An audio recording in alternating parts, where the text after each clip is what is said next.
What's up, you guys? Welcome back to my channel. My name is Danelle Hallan, and I am back for another true crime video. And before I get into it, I have a little bone to pick with some of you guys. It has nothing to do with these cases, so separate this from what I'm about to get into, but I couldn't not say anything because I've thought about this comment ever since I got it last week.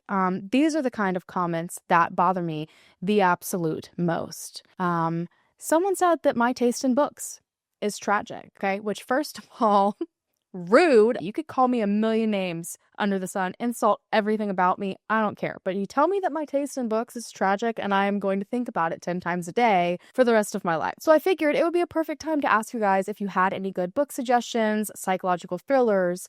I love some horror. I'll also do fantasy occasionally. Just don't send me any sort of romance. But I figured since we're all kind of going into cozy season, fall and winter, and it's kind of the time to curl up with a book, we could start a thread to give each other book suggestions. So maybe my books behind me will be a little less tragic. So with that out of the way, let's go ahead and get into today's video. Now, I'm just going to tell you guys now, this is the most bizarre case I think I will ever cover on this channel. And I cannot understand, given the circumstances of this case and the details of it and how wild it is, how nobody has covered it. When somebody taking your sister away from you, you don't heal. You never heal. I mean, it's like living in hell. We're still thinking about her, and that we're hoping someone out there knows what's happened. I mean, someone does, and maybe can help us find her, bring her home for my mom. And I feel hurt. In May of 1991, 19-year-old Nguyet Phung, who went by Wiki, walked out of her home in Lynnwood, Washington, and she was never seen again. One moment, she was your average 19-year-old college student heading to class, and the next, she literally vanished without a trace. And now, more than 30 years later, her case is still one of the wildest and most unbelievable missing person stories out there. And one of you guys actually recently suggested it to me, saying this was the weirdest disappearance you'd ever heard of. And I was like, okay, that piqued my interest. And when I looked at it, you were not kidding, okay? This case has barely been covered anywhere. There's not much written about Wiki online, just the basics. But when I listened to the episode of the Vanished podcast on this, my jaw was on the floor. This case is so confusing and unsettling, and by the time you reach the end, it is legitimately one of the rare times where I can honestly say I have zero idea what to think. So let's go ahead and get into the details. Wiki Phung was born in 1971, and she grew up in a really tight-knit Vietnamese American family in Snohomish County, Washington. Her parents had actually fled Vietnam after the war, and they were determined to create stability and opportunity for their children in the United States.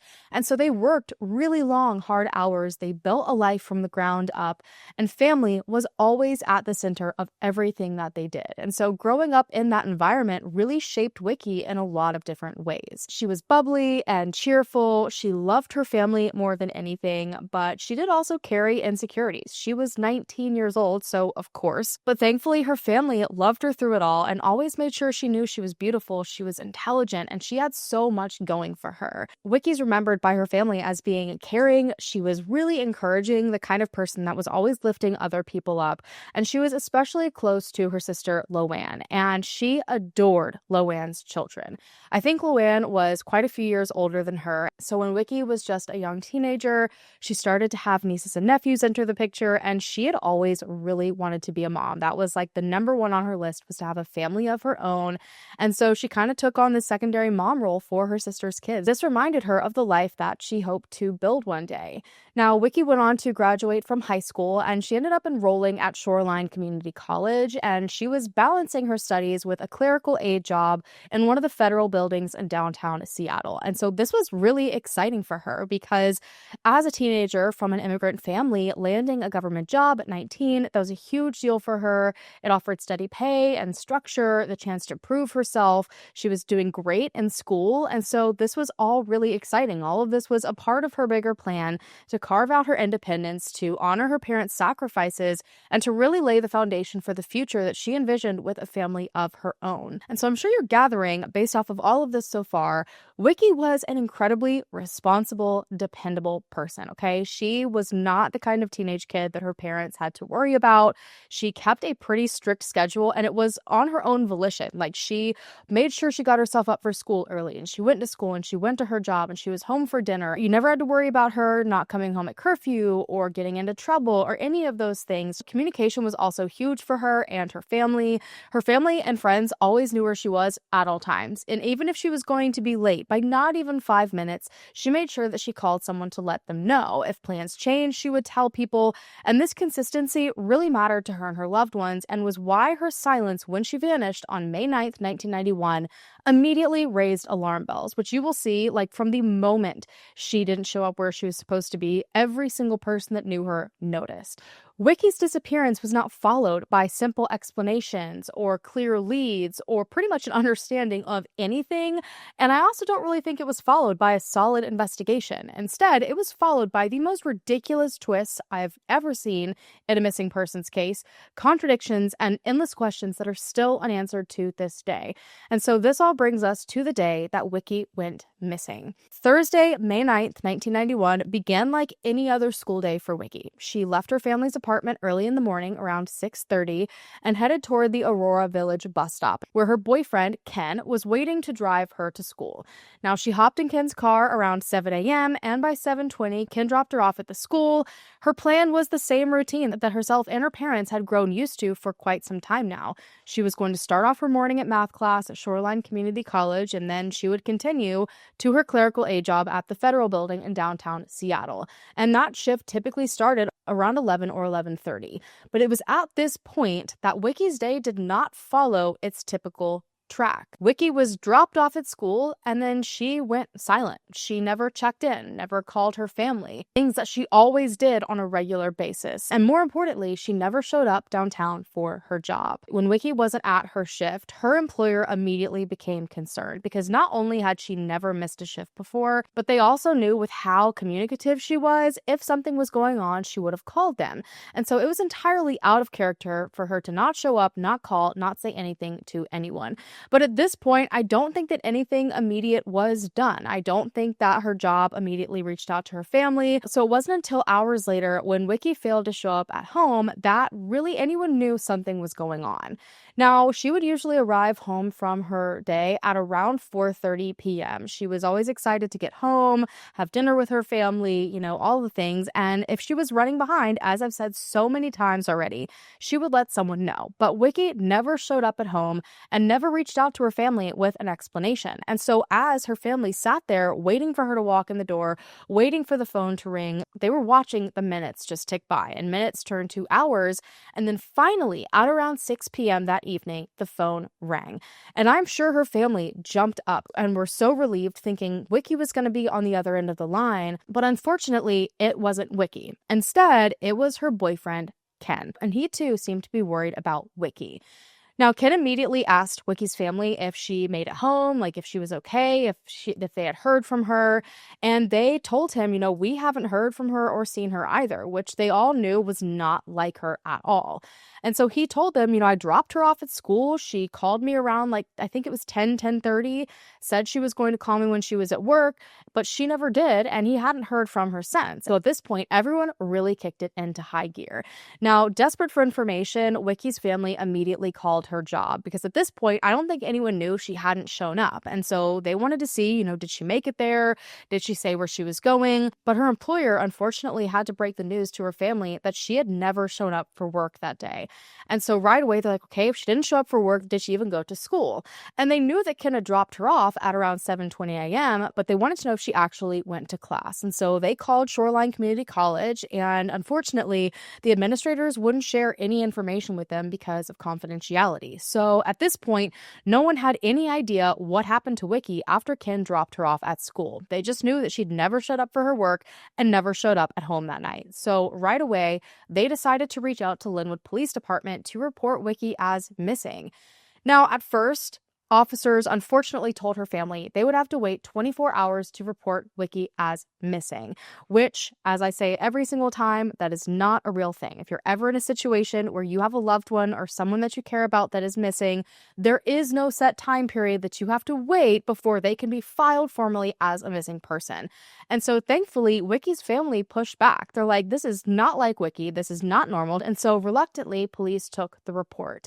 And from that point on, May 9th marked the beginning of a mystery that has still not been solved all these decades later. Now, in the days that followed, Lynnwood Police began to try to piece together Wiki's last known movements. And so the first place they wanted to contact was Shoreline Community College, because they wanted to get a more concrete answer from them about her attendance, since they wouldn't tell her family anything. And unfortunately, they just got another horrific confirmation, just like with her job, that Wiki hadn't shown up to class that day. Ken said he dropped her off there. She was completely fine. He said he spoke to her a little while after at around 10:30. So what on earth stopped her from going to school immediately after being dropped off? Where was she when she spoke to Ken? There were just so many questions. But unfortunately, all these questions were just followed by further confusion. Authorities started to dig into more information to try and figure out where Wiki may have went. And since cell phones were not a thing in 1991, the only thing they really had to look into were Wiki's bank records. And it ended up showing that she had withdrawn $20 from an ATM at the community college at 8:30 a.m., the morning that she went missing. So this would have been an hour after Ken said he dropped her off at the school.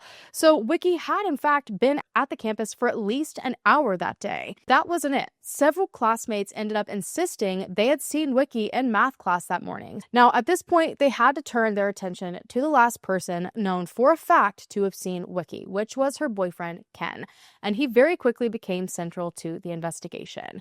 Now, to Wiki's family, Ken was a very vague figure. I don't think they had any idea how long Ken and Wiki had been dating. I don't know if they'd even seen him in person before. According to Wiki's family, she'd only told them bits and pieces about this guy.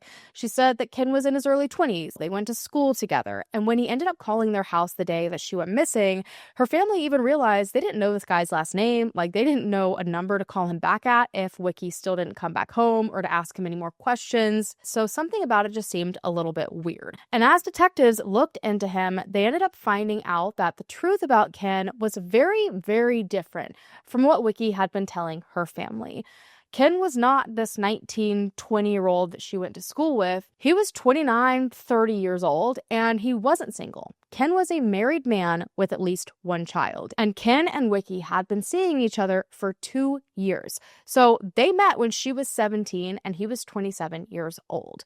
Now, this revelation alone shifted how everyone viewed Wiki's disappearance, because her family kind of realized that they didn't really know the man that had been apparently a really big part of her life for a very long time. And this fact alone could have put her at risk. And so authorities started to question Ken more thoroughly to figure out, how did this come to be? Could this have played into her disappearance? He's a married man. There was probably a very specific way authorities were expecting this investigation at this point to go. But when they pressed Ken for details, what he gave them was so out of left field.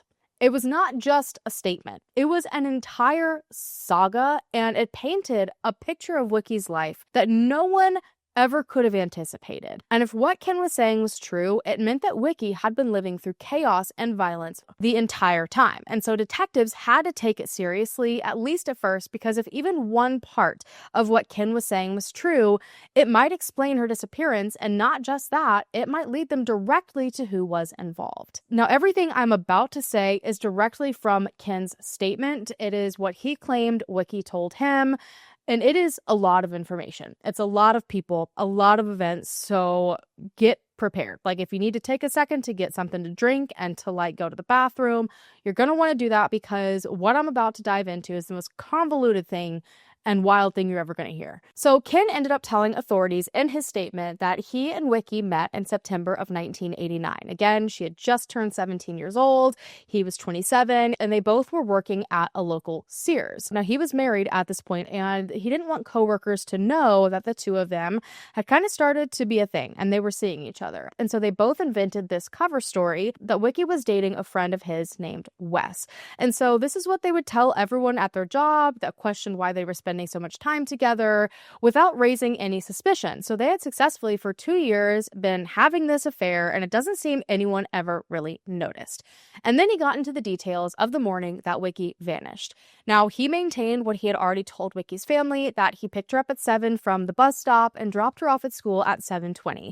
And then he said it was actually around 9:30 and 10, not 10 or 10:30, so scratch that from memory. 9:30 or 10, Wiki ended up calling him from school saying that she had plans to study at UW for a bit before heading to work, and she told him she would call him later. But Wiki never did.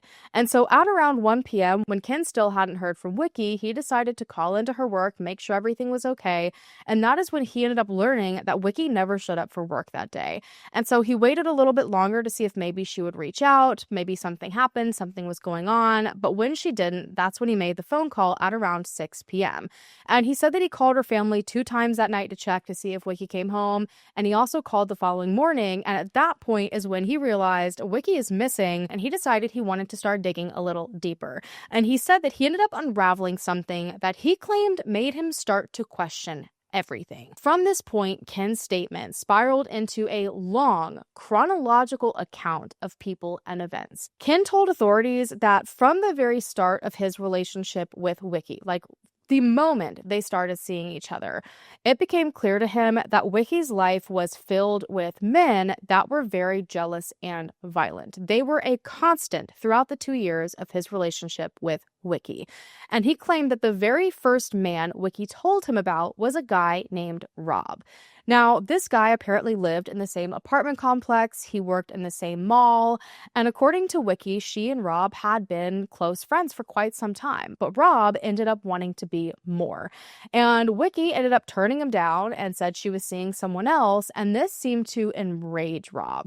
Now, Ken said that he never met this guy, but this immediately concerned Ken because Wiki said that Rob had allegedly gotten violent with her several times after learning this information. So obviously this upset Ken, and he was worried about her safety. Why is this guy putting his hands on her? But ultimately, Ken never saw this guy, never confronted him, never met him, and ended up forgetting about it when Wiki claimed that Rob had moved away and was no longer a threat to her. And so this seemed kind of like a one-off situation where, okay, she just ended up mixed around with the wrong person.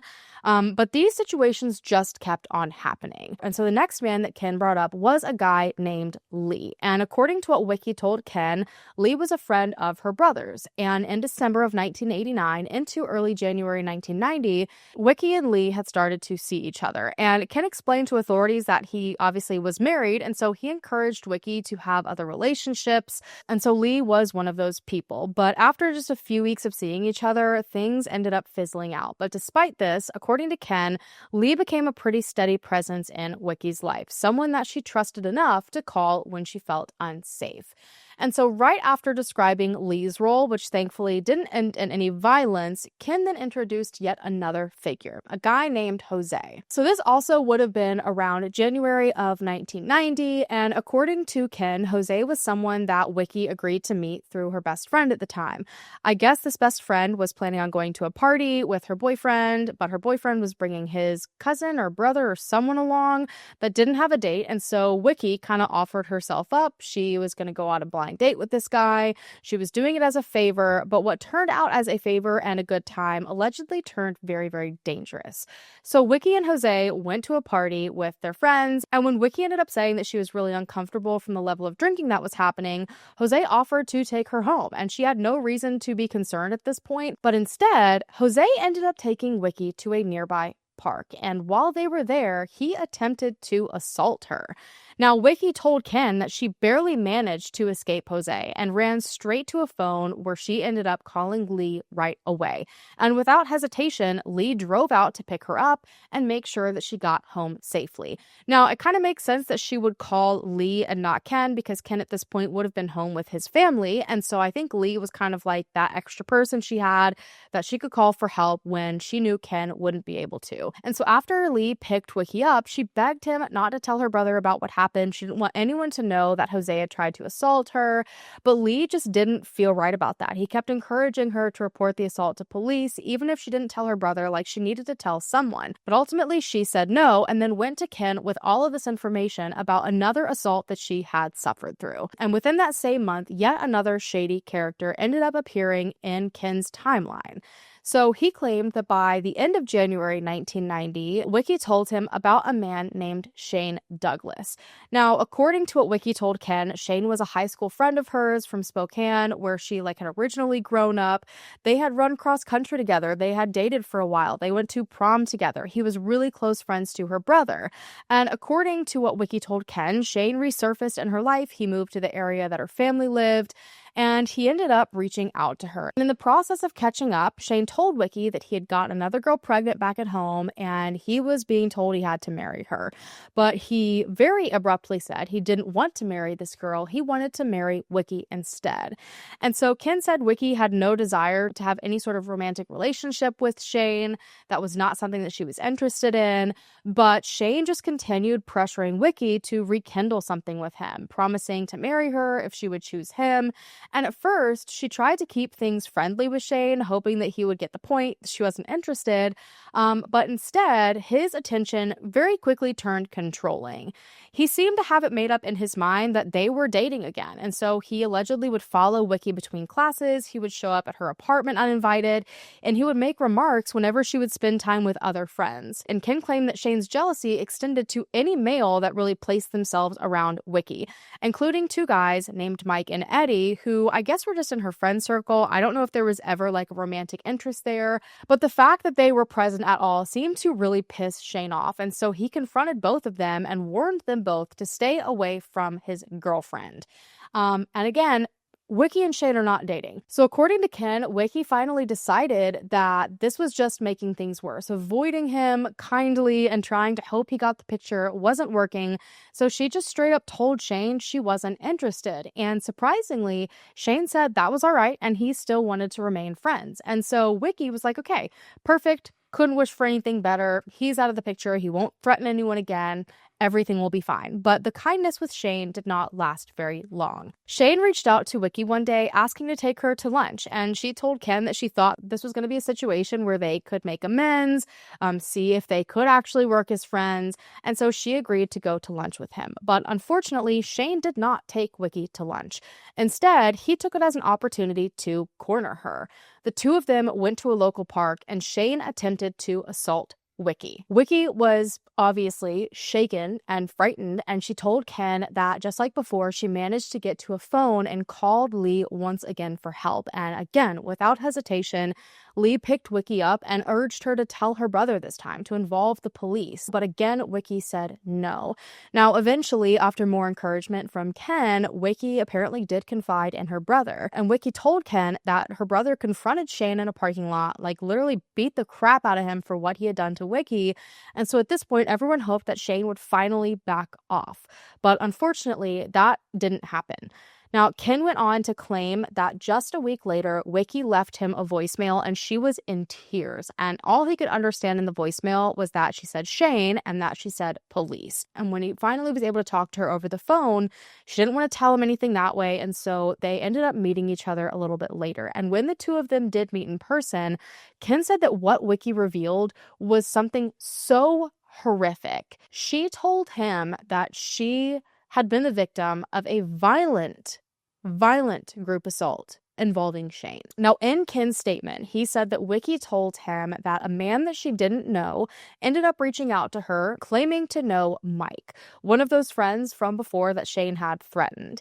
And this strange man was like, I'm Mike's friend. He wanted me to reach out to you because he's in desperate need for your help. And I don't know any details aside from that, but obviously Wiki, being a good friend, was incredibly worried and agreed to meet this strange man because he offered to drive her to where Mike was so that she could take care of him and check in on him. But instead, this man drove Wiki to a parking lot where Wiki said Shane and several other men were waiting.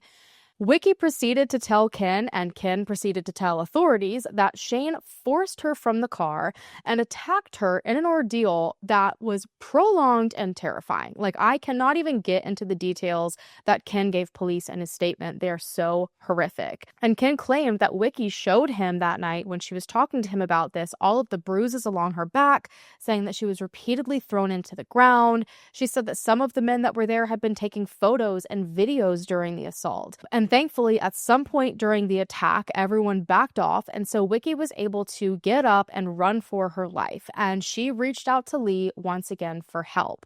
Now, according to what Wiki told Ken, Lee and Wiki's brother allegedly came to come and get her, and they immediately took her to a nearby hospital because she was in very rough shape.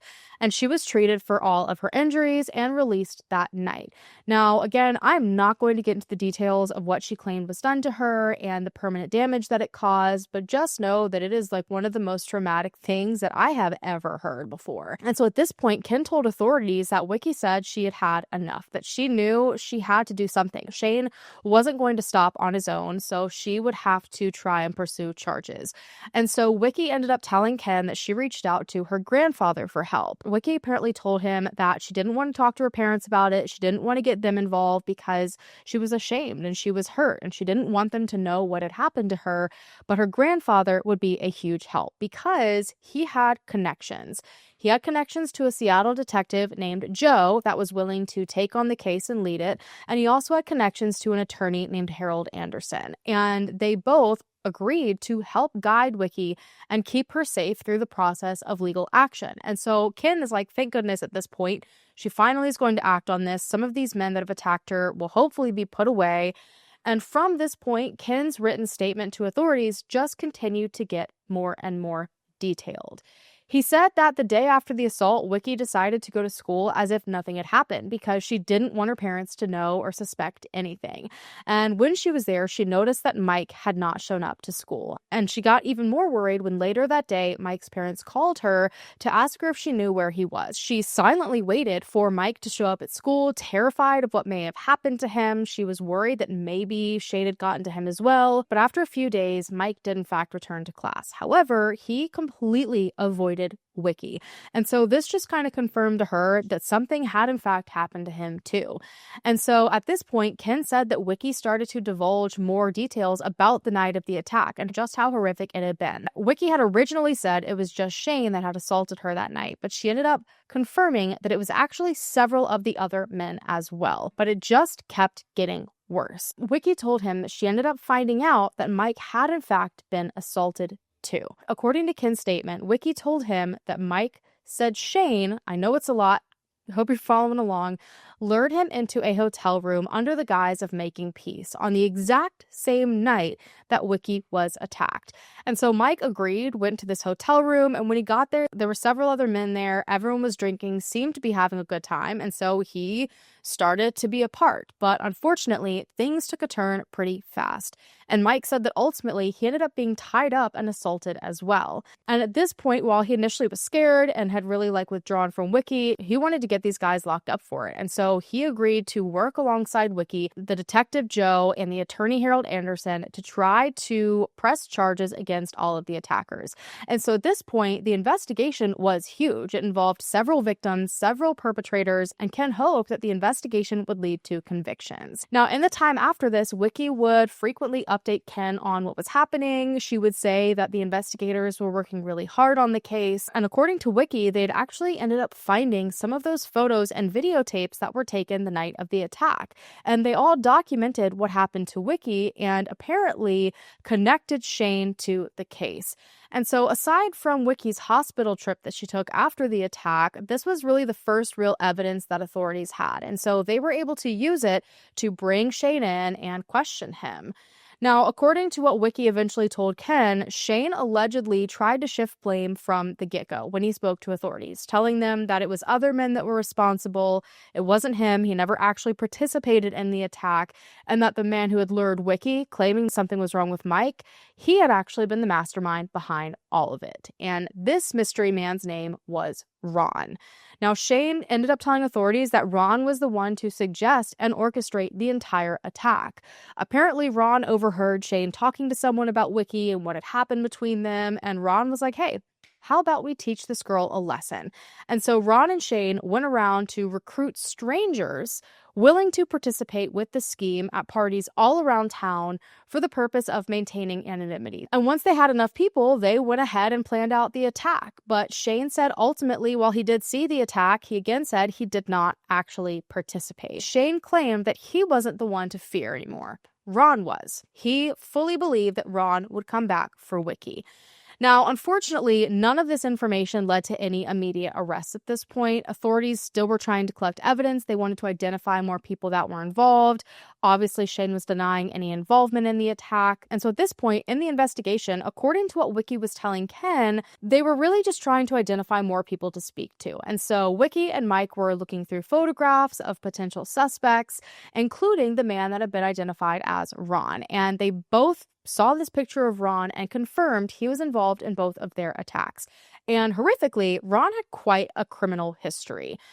We're not talking minor crimes here. He was wanted at the time for killing his stepfather in California, where he was from. So he really was someone to fear. And almost as if he was summoned, okay, like some demon, as soon as Wiki and Mike identified Ron through photographs, Ron started to call Wiki, which is just what Shane warned would happen. And so Wiki's attorney, Harold Anderson, allegedly was like, you know what, we're going to put a trace. So if Ron ever calls you again, we can see where he's calling from. We can monitor his actions just in case he tries to come get to you. And so investigators and Harold Anderson followed Ron's movements through all these calls that he would occasionally make to Wiki.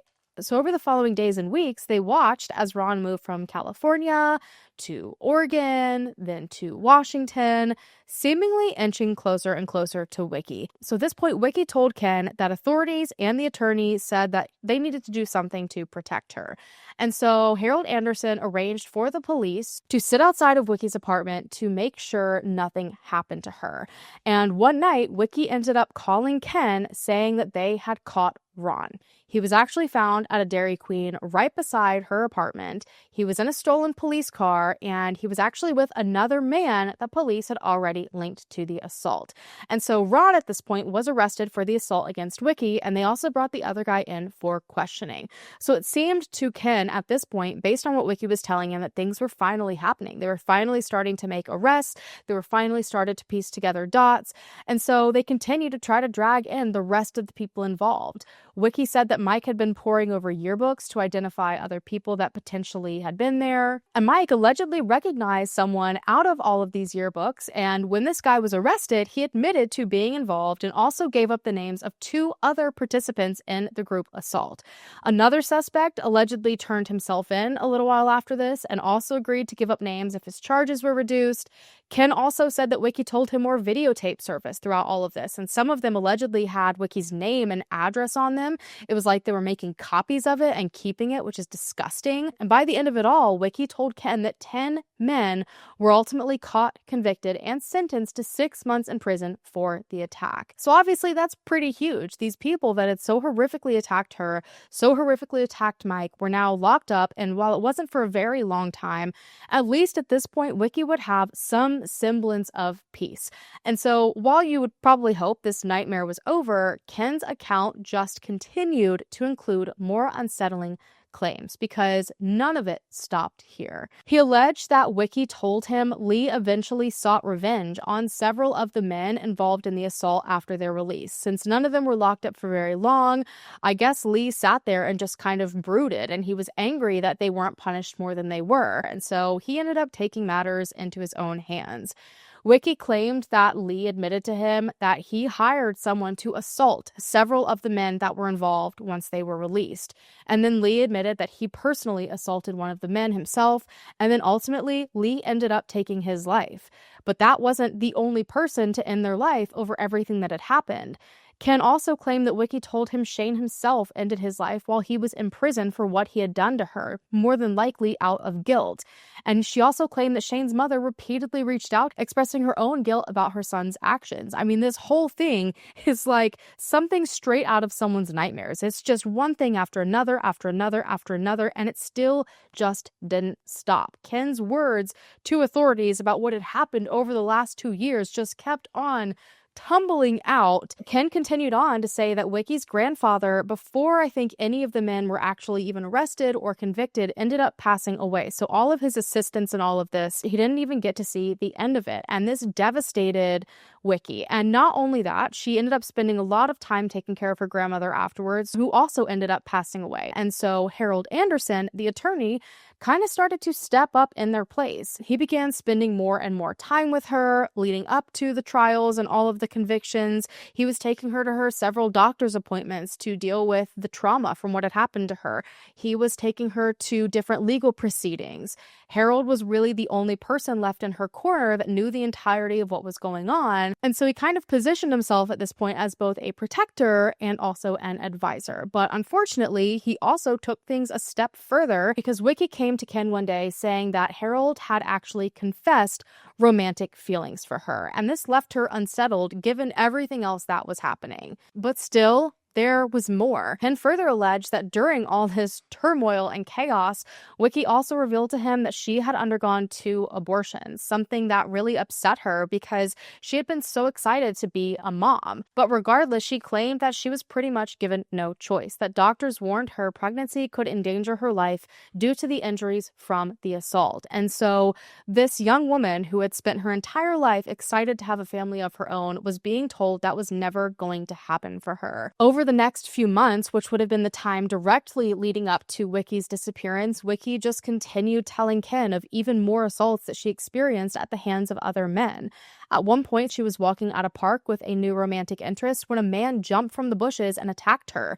And the man she was on a date with actually tried to defend her and ended up getting stabbed in the stomach and rushed to the hospital. And police thankfully showed up for an unrelated disturbance, so they were able to help this one guy she was on a date with and pull the other guy attacking her off. And to her shock, it was actually one of the men from the group assault that had found her after his release and was trying to get revenge. Another man that she was seeing during this time attacked her while they were on a boat together, and she told Ken about how she had to jump overboard and swim to another boat for help. At another point, Wiki called Ken panicked, saying that Ron had escaped from prison in California, and he was following her and calling her again. And so as Ken just dumped all of this information out, he made it clear that from his perspective, there were plenty of people that might want to harm Wiki. He had witnessed 2 years of assault after assault, of men taking advantage of her, of all of these people angry with her, stalking her, people that might want to silence her and get rid of her. But at the very least, most of them had a criminal record tied directly to Wiki and should easily be able to be questioned about their potential involvement in her disappearance. And for detectives, reading Ken's account, each detail just painted an even darker, more tangled picture of what Wiki's life had been like and all of the danger she was in before she vanished. Detectives were faced with a story that was so detailed. I mean, Ken did not just, like I said, give a short timeline, you guys. He produced dozens of names, first and last names, scenarios, so many people that might want Wiki gone, and it really felt like they had just opened the floodgates. This is honestly more than most cases start out with. And so piece by piece, they started checking every single name, date, event. They wanted to check everything in this ridiculously intricate statement. And they knew it was going to take them time. But almost immediately, problems appeared. Everything that I just told you, which is going to take up a chunk of this video, authorities couldn't confirm a single bit of it. And this is when what Ken said about questioning things kind of started to come into play. Now, Ken claimed that after he called Wiki's family the morning after she vanished, he figured he would start reaching out to other people that may know where she was, people that knew about the danger she had been facing, because they likely would be the only ones Wiki would turn to if something had happened. And so the first person he wanted to reach out to, who was always the first one there, was the attorney Harold Anderson. He thought maybe Harold knew something, maybe knew she was potentially in danger, and had picked her up and taken her to a safe place to protect her. But unfortunately, Ken didn't have any contact information for Harold. This is what he was telling authorities. So he decided he would reach out to Mike, since Mike had also been very involved in the investigation and had been in contact with Harold himself. So he went to Wiki's family to try to get a phone number for Mike or some way to contact him. But when he asked Wiki's family for this information, Wiki's family said they had absolutely no idea who Mike was. They didn't know what Ken was talking about. And so this confused him because Ken said that Mike was always over at her family's apartment, that he was friends with her brother. And so then he was like, okay, I'm going to reach out to Wiki's brother because he will probably have contact information for both Mike and Harold.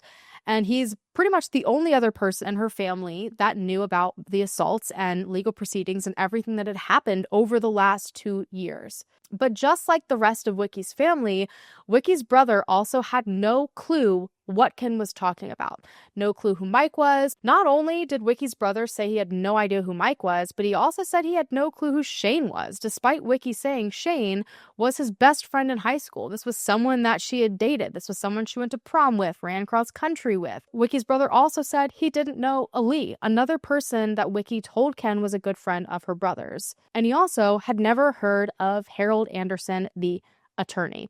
And he definitely hadn't heard about any assault, especially group assault, involving Wiki. And so Ken allegedly told the police that he had always trusted what Wiki had said to him, that all of these times she came to him with these instances, he believed it and tried to figure out how to help her. But at this point, because her family, people that should have known some of this information, didn't know it, he was starting to have no clue what to believe. So police continued to dig further. There were no police reports at all documenting the assaults that Ken had described in his statement. While not all of them had been reported, that group assault had been, you guys. 10 people were allegedly arrested, convicted, and sentenced for assaulting both Wiki and Mike. But somehow, none of those people existed. This investigator, lead investigator of the case named Joe, that was connected to Wiki's grandfather also was nowhere to be found. There wasn't a single case file involving Wiki at all. No hospitals had records of treatments or exams tied to Wiki. Not when she was treated after the attack, when she was immediately taken to the hospital by her brother and Lee. There was no evidence of all the doctor's appointments that Harold allegedly took her on. There was also nothing about her going and having the 2 abortions, and Ken even claimed he picked her up from one of them after being called by the clinic themselves. There was evidence of nothing that Ken was claiming to authorities. Authorities also tried to track down the attorney, Harold Anderson, and lo and behold, he also did not exist. Wiki's grandparents that had helped her so much and sadly passed away, according to Wiki's family, they were alive and well. They were completely fine, but they were not involved with police or this attorney. They had no idea about these assaults on Wiki. And the person that Wiki allegedly told Ken was her grandfather was actually the family's sponsor when they moved to the United States. Detail by intricate detail, all of these things Ken said were proven to not be real. Detectives searched for people like Ron, who allegedly had this insane criminal history, who had escaped from prison, who had murdered his stepfather. They looked for Shane and Jose and Lee. And you guys, they couldn't find any of them. And the thing is, it's not like the statement wasn't detailed. It was actually the exact opposite. It is one of the most detailed statements I've seen anyone give. And it wasn't just like, oh, there's this random person. Like, he stated how Wiki knew them, how she met them, like where they would hang out, like when they met, like he gave everything. And so authorities were able to go and look. They could not find any of these people. Did the boyfriend have an alibi? He had an alibi that he was at work. It's not proved or disproved whether he was or wasn't there. It was a convoluted story of victimization. Our detectives made a number of efforts to corroborate any of those storylines and those people, and they found nothing. So I think those storylines were disproven. And so they started to examine her diaries and her letters and her photos, hoping that they would maybe find some sort of overlap with Ken's version of events. But there was still nothing. No references of a gang of men, no tapes, no attorney, no restraining orders, no secret investigations. They checked into the prison because Ken gave a specific prison that Shane allegedly took his life in, and there was no one by that name that had ever been there, or any prison for that matter. Like, Shane didn't exist. Instead, all of the information that they were finding was all pointing to this 19-year-old young woman coming into adulthood, not the turmoil that Ken was speaking of. Letters that Wiki wrote to friends leading up to her disappearance showed how excited she was about her next steps in life, more specifically involving Ken. Now, it seems like Wiki hadn't really mentioned the secret relationship to anyone. I mean, her family didn't know about him. Well, they knew about him, but they didn't know the truth about him. They hadn't been aware that they had been together for 2 years. But in the letters directly leading up to her disappearance, she finally seemed comfortable mentioning this relationship to her friends. Probably because, according to these letters, Ken had told her he was leaving his wife for her, and he had actually set a specific date in April of that year, 1991, to leave his wife. So this would have been about a month prior to Wiki going missing. And you could feel the excitement coming from Wiki through her words. She said that she would finally be able to have something real with Ken, that after nearly 2 years of having the secret relationship, he had finally chosen her. They were going to move in together. She was starting this life that she had always dreamed of. And then there was another letter. Now, this letter was after the date that Ken had set to leave his wife. And in this letter, it seemed to confirm that Ken had followed through. Wiki wrote to her friend about how happy she was yet again, and that she was trying to hold on to that happiness despite Ken's family not being as thrilled about his decision to leave his wife. And she specifically wrote to her friend about how unhappy Ken's mom was. And the way that she talks in this letter, she kind of speaks about how his mom's irritation with his decision made it hard to be around him and his family. So it seems to indicate that she had already been introduced to them and was navigating kind of this new challenging chapter of being with Ken.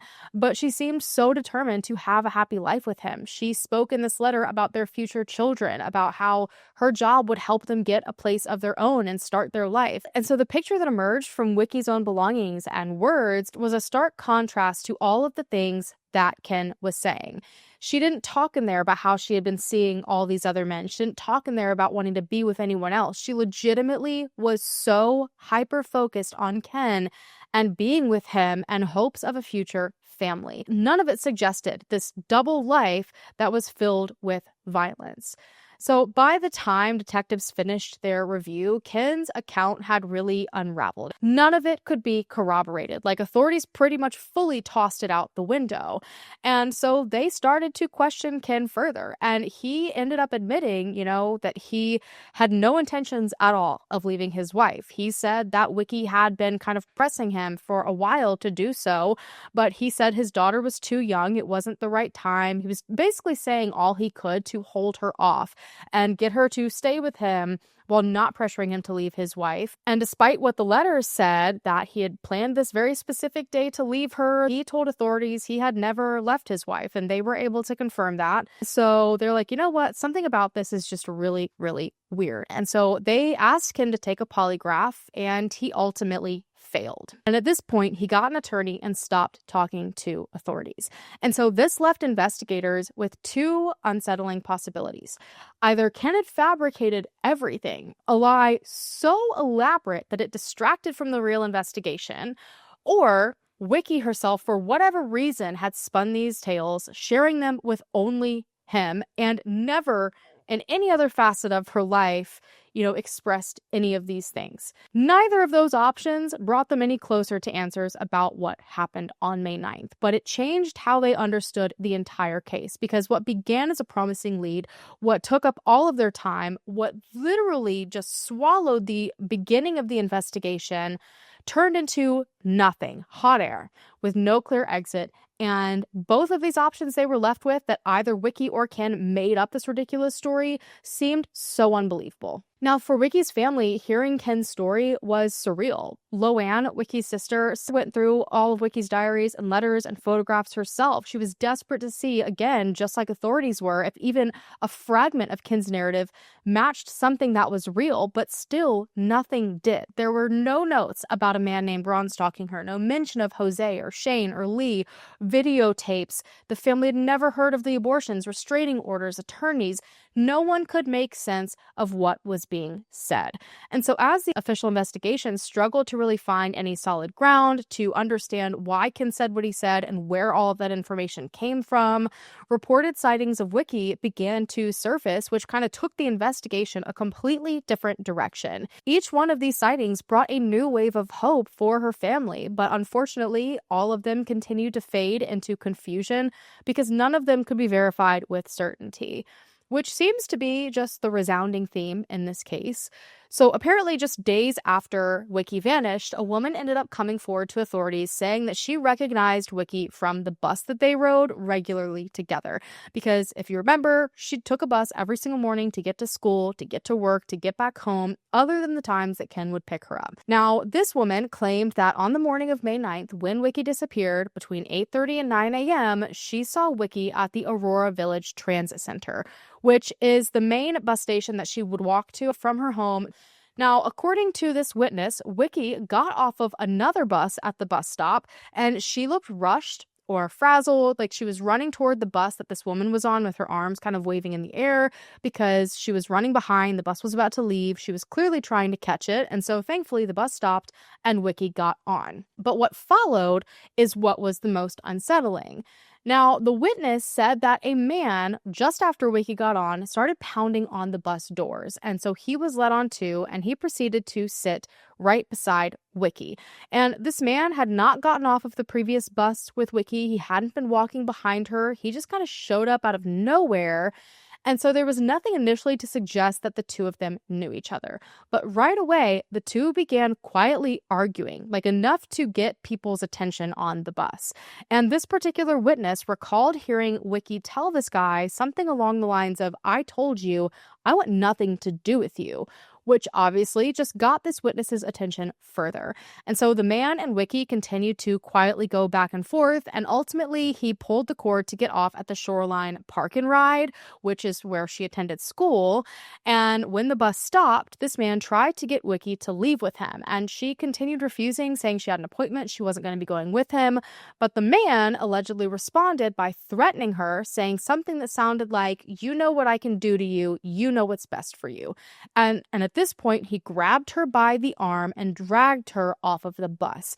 And this caused enough of a scene that it wasn't only this one witness that saw it and said something. There was actually another passenger that mistook it for a domestic dispute and said something like, "That's a terrible way to treat your wife." And several people noticed this happening. And so this witness worked with the police to create a sketch of this man that was seen on the bus with Wiki. And she later identified a possible match. It was a man named William Haynes. Now, police brought William in to question him. They actually questioned him several times, and he was adamant that he did not know who Wiki was. They eventually got him to take a polygraph test, which he did pass. However, he admitted after the fact that he had been drinking beforehand, which obviously can influence results. But regardless, they tried to see if this man could be involved, and ultimately, they couldn't tie him to Wiki with any level of certainty. Now, what's interesting is that another passenger had also come forward to police and supported parts of the accounts given by that first witness. But there were also things that this second witness brought in that put this whole entire witness sighting into question. Witness number 2 was also asked to identify the man that they saw, and this witness picked out 2 people. One of them was, in fact, William Haynes, the same man identified from the first witness. However, this witness, witness number 2, believed it was way more likely the other man that they picked and not William. William was kind of like a backup maybe option. And so obviously that creates an issue because this person who was also on the bus said, "No, I really don't think that man's the guy." But there was an even bigger problem with this second witness. This second witness insisted that the incident that they were all talking about didn't happen on May 9th, but it happened on May 13th, which would have been days after Wiki had already disappeared. So both witnesses are like standing their ground. One says it's the 9th, one says it's the 13th. So this just created further confusion and questions. And not only that, but the original witness also claimed that all of this happened on the 9th at 8:30 to 9 a.m. And authorities had already questioned if that was possible because they knew at 8:30 a.m. Wiki was at an ATM on the campus. So how on earth could she have also been on a bus at the same time? And not only that, Ken had also claimed that he spoke to Wiki from campus around 9:30 or 10, which would have been 30 minutes minutes to an hour after this man allegedly dragged her off the bus. And how could any of that be possible if what these witnesses say happened on the 9th and it was, in fact, Wiki? So because there were so many discrepancies, it really weakened the credibility of all of these witness statements. So these sightings went into the case file as one of several unresolved leads. But these weren't the only sightings of Wiki. On May 16th, another possible sighting was reported, but apparently the description was very vague, and according to her family, investigators entirely dismissed it as unreliable. Now, unfortunately, there are no details of this sighting, and according to Wiki's family, they really didn't even investigate it at all, and so that's obviously frustrating. But then, a little over a week after this, there was actually a credit application that surfaced at a clothing store under Wiki's social security number. And so authorities are like, okay, she might be out there for whatever reason trying to get credit to get clothing. And so they took a look into this. So when authorities dug into this, they found that the paperwork for this credit application had been processed on May 26th, which would have been a few weeks after Wiki went missing. And so they went to the store employee about this, and the employee they first went to was actually the one that took this paperwork from Wiki. And they confirmed, like, yep, that's the girl who came in here to turn this paperwork in. However, they could not say for certain when exactly Wiki did that. Now, you have to keep in mind that everything at this point in time was done by hand. We're talking about the early 90s. So credit applications were filled out on paper by hand. They were given to an employee. That employee had to formally file it in and submit it. Everything had to be done by hand. So unfortunately, things took a really long time, and investigators were not able to figure out if she had physically filled this paperwork out and turned it in before or after May 9th. Because of how long things took, she easily could have submitted this paperwork way before she went missing, but it only just got filed after the fact. But there was no way at all to confirm it. And perhaps the most frustrating sighting came on July 3rd, months after Wiki went missing. And this time, and I think why it was probably most frustrating in my opinion, is because this wasn't a stranger, it was a friend of Wiki's. Now, this friend said that they were at Sears, where Wiki used to work, and they saw Wiki, and it wasn't just in passing. This witness said that she smiled at him, waved, like greeted him, said hello, but before they could get into any sort of conversation, a man showed up that she obviously was with, and he quickly whisked her away. And this friend was so adamant that it was her, and he told police, like, I watched her walk directly past a surveillance camera. I'm so confident this is her that if you go and get this footage, you will be able to confirm it as well. And so authorities did, in fact, go and try to obtain the surveillance footage, but unfortunately, it had already been taped over. So again, there was no way to confirm whether this was Wiki or not. To her family, all of these reports were so agonizing. Each sighting kind of dangled this possibility in front of them that Wiki was okay, that the worst thing didn't happen, that she was out there somewhere. They just had to find her and bring her home. But each time, the evidence seemed to evaporate just as quickly as it came. So by late 1991, the direction of the case shifted again in a way that really devastated Wiki's family. Because of that credit application and the alleged July sighting at Sears, even though neither of them could be proven at all, police shifted their belief to the fact that Wiki was alive and well and had gone off of her own accord, based on two leads that never could be confirmed. That's bananas. Now, officially, she did remain a missing person, but the active search slowed to a crawl, which is just so crazy to me. Like, how are you going to take these two leads that definitely do hold weight, but use those to completely ignore the fact about the ridiculous statement Ken gave? Like, we are humans, okay? We are naturally curious. And you're meaning to tell me not a single person was curious as to why the hell Ken gave that statement and where it originated from? Where did that information come from? Where did these names come from? You're just going to drop it and say that she walked off. I don't get it. Now, her family, specifically her sister Luann, pushed back against this because she knew Wiki's habits, her values, her dreams of starting a family. None of this matched the idea of Wiki walking away without a word. And Luann insisted that even if Wiki had, for whatever reason, decided to walk away from her life voluntarily, it would have been for a short time. She wouldn't stay silent for for decades. Something else had to have happened to her, something that police weren't seeing or investigating thoroughly. There were answers somewhere. It was just about finding them. The lack of urgency in Wiki's case was honestly striking. She wasn't listed on NamUs. She wasn't even on the Washington State Patrol's missing person website. She wasn't on NCMEC. And it took a while for her family to realize that she was not on all of these massive databases. And so her sister Luann had to fight to change that, pushing for her to be officially listed on all of these websites. And she also pushed for an age-progressed image to be done so that the public could see what she might look like now and hopefully not forget that she's still missing. Wiki's family was basically left on their own. The media didn't really pick up this case, just really never gained any traction. Now, at one point, investigators did toss her case into a pool of possible victims connected to the Green River Killer. Now, Gary Ridgway, who, at the time had not been caught yet, so it was still just the Green River Killer, he was identified ultimately as the person responsible for dozens of murders in Washington all throughout the 80s. And it was mainly the 80s. There were a few in the 90s. Because of Wiki's age, the location, all those things, they considered that maybe she was one of the victims of the serial killer. But when Gary Ridgway was finally caught a couple years later, his confirmed victims didn't really match Wiki's profile. And he wasn't really active either when she disappeared. He did have some victims in the early 1990s, but none from 1991 that have been confirmed. There's also only one suspected victim from 1991, but they've not been connected. But unfortunately, they continued to say that she was still one of his possible victims for a very, very long time, which meant that so many other possibilities were dismissed. And so by treating her case like an offshoot of an investigation that she likely had nothing to do with instead of its own investigation, authorities effectively kind of set it aside.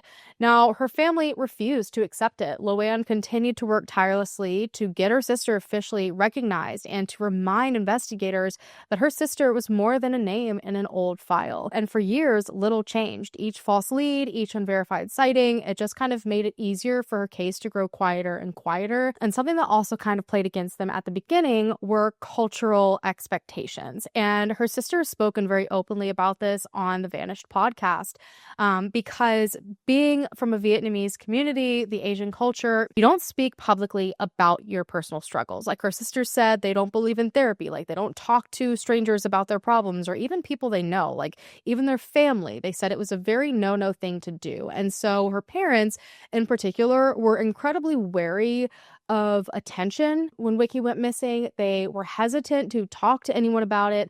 They didn't do any interviews. Like all of those kinds of things were not common for their culture to do. And so obviously living in the United States, we know how crucial it is to do that, because if you don't keep speaking out, it's way too easy for people to stop caring and talking about it. And so unfortunately, those two things mixed together just created a situation where Wiki's case grew very, very quiet. And so Luann ended up pushing past these cultural fears and started to press investigators, press journalists, press state agencies to keep Wiki's name alive. Now, unfortunately, Wiki's father passed away without ever knowing what happened to his daughter. Now, I know that Luann began digging into Ken's real life. She found out his full name, who his wife was, uncovered that his marriage ended shortly after Wiki's disappearance. And like I said, authorities had already confirmed he had no intentions of leaving his wife. And no one knows, again, where this April date came from in the letters. But Wiki's family always got a really unsettled feeling about him. He did end up getting married again, but unfortunately, he still was not talking to police. Now, Luann's also made it very clear that she believes he knows far more than he is saying. And she is so convinced of his possible involvement or possible knowledge in whatever happened to her sister that she has said she has so many times considered just walking up to his door herself and telling him he needs to tell her the truth. She said she would promise to not tell the police, to not cause any trouble, to not tell anyone. She herself just wants to know what happened to Wiki, and she thinks that Ken holds all of the answers. Since she went missing, we realized that they've been dating for 2 years. He was married. She was 17 when they met, and he was 27.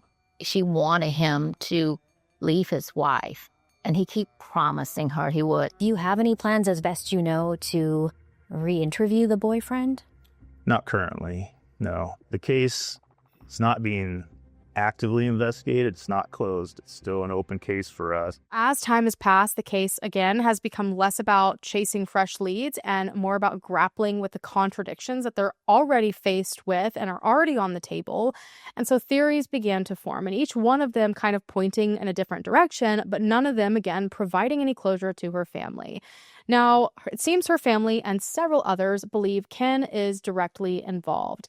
His story, like we already know, was riddled with lies and contradictions and unverifiable claims. He also was married. He had kids. He was one of the last to see Wiki, who knew her daily routine, and he had a reason to want to get rid of her.